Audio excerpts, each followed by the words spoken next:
Bwana Yesu asifiwe.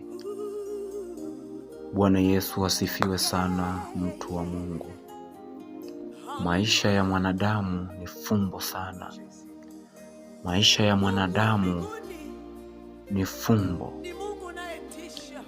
Maisha ya mwanadamu yanahitaji Mungu sana. Maisha ya mwanadamu yanamtaka Mungu asogee karibu yake ili aweze kunyoka.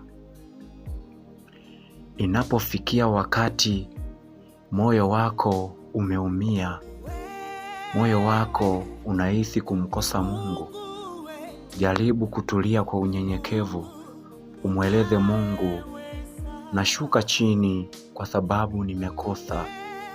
Naamini wewe ni mwenye rehema, mwenye kusamehe, mwenye kujua kile nilichokosa pasipo mimi kujua.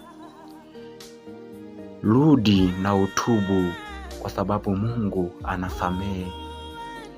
Kwa sababu maisha yako ni fumbo.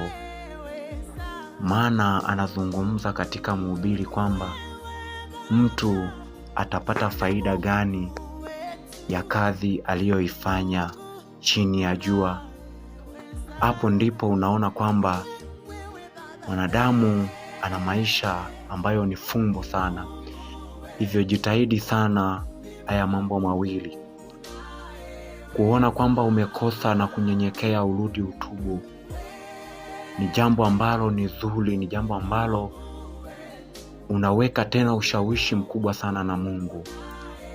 Mimi nakuachia hayo. Mungu akubariki, Mungu akutunze, Mungu akuinue kwa yale uliyoyaona yameshuka kwa kiwango kidogo. Mungu atakukweza. Ubarikiwe sana na Mungu.